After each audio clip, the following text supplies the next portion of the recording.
call on Tamara Lorincz to present. Ms. Lorincz. Good evening. I'm a PhD candidate at the Balsillie School of International Affairs at Wilfred Laurier University in Waterloo. I have a master's in international politics and security studies from the University of Bradford in the UK and a law degree from Dalhousie University. I worked as a commercial intern for the Department of Foreign Affairs and International Trade at the Canadian Embassy in Norway and as a senior researcher for the International Peace Bureau in Switzerland. I'm also a longtime member of the Canadian Voice of Women for Peace and the Women's International League for Peace and Freedom, which have ECOSOC consultative status at the United Nations and which are members of the Canada-wide Peace and Justice Network. I am not a member of any political party. My views are informed by deep knowledge of Canadian foreign and defense policies, extensive research on the North Atlantic Treaty Organization, NATO, and the conflict in Ukraine, and a commitment to peace, disarmament, and international law. The war in Ukraine must be understood in the broader context of NATO. In 1999, NATO, including Canada, illegally bombed the former Yugoslavia, causing its disastrous breakup.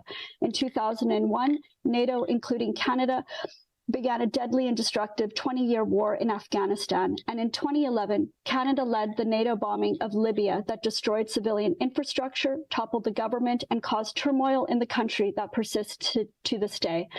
NATO's expansion to Russia's border in Eastern Europe and its training and arming of Ukrainian security forces are major contributors to the current conflict.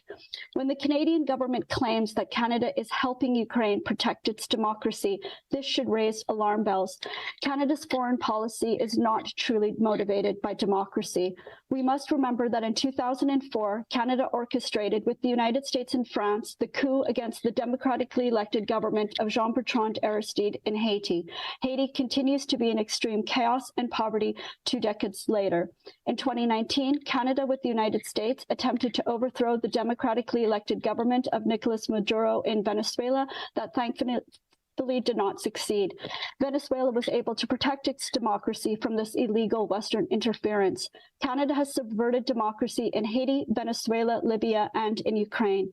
In 2014, Canada and the United States supported the violent protest in Kyiv that ousted the democratically elected government of Viktor Yanukovych. The U.S. supported interim President Alexander Ternachov, launched discriminatory measures and violent operations against the Russian-speaking minorities in eastern Donbass region that led to the civil war that has been raging for 9 years. Since then, Canada has exacerbated the conflict by undermining the Minsk agreements, by the training and arming of violent Ukrainian security forces who have injured and killed the Russian-speaking people in the east. This is what has contributed to the broader war with Russia. Over the past year, Canada made things worse by refusing diplomacy and by sending over $1 billion of weapons to Ukraine: sniper rifles, machine guns, howitzer artillery guns, rocket launchers, hand grenades, ammunition, armored vehicles, surface-to-air missile systems, and Leopard tanks. Weapons don't bring democracy and peace. I want to end by saying that last November, I was in Warsaw, Poland, where I met with a group of Ukrainian refugees. They were men from both sides of the contact line in Ukraine, from the West and the East. They left the country because they don't want to fight each other. They want to work. They said to me, "We are brothers and we want the war to end." The best way to support these Ukrainians is to stand for peace. I want to appeal to the City Council to amend the motion to state, quote, "Urge the Government of Canada to support Ukraine by stopping the weapons and the war and instead sending diplomats for a negotiated peace." Finally, I want to bring to your attention the important work of Dr. Ivan Kachanovsky, a Ukrainian-Canadian professor of political science at the University of Ottawa. He has done authoritative research on Canada's nefarious involvement in the Maidan protests and the coup in Ukraine that has led to this war, and the 2019 book by Dr. Stephen Cohen, War with Russia, ? From Putin and Ukraine to Trump and Russiagate. Dr. Cohen was the foremost expert on U.S.-Russia relations and warned that what NATO and the United States were doing in Ukraine was going to lead to this dangerous war with Russia that risks a nuclear escalation. He was right. Now we need to stop it. Thank you. Thank you, Ms. Lorincz. Are there any questions of the presenter? Councillor Miller. Yeah, thanks, Tamara, for sharing your insight and expertise. Obviously, none of us are really expert in this field.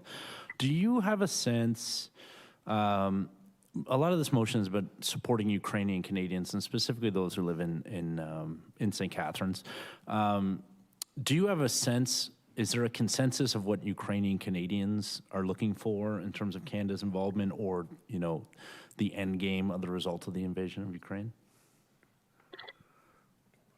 Councillor Miller, is it? I would like to let you know that the next speaker, Glenn Mitchellchuk, is the head of the Association of Ukrainian Canadian, the Association of United Ukrainian Canadians, and he is going to be speaking after me, so he will be able to address that question, but very well. But I do want to say that that there is a big Ukrainian diaspora in Canada, and the Ukrainian Canadian Congress that we hear that is presenting at this meeting, and that we hear all the time in the media, receives funding from the federal government, is close to the federal government, is always in the media, and the other voices in the Ukrainian Canadian community that are advocating for peace, that are opposed to the continued sending of weapons to Ukraine, that want a negotiated resolution, do not have that access to the government, aren't getting that kind of funding, don't have that access to the media.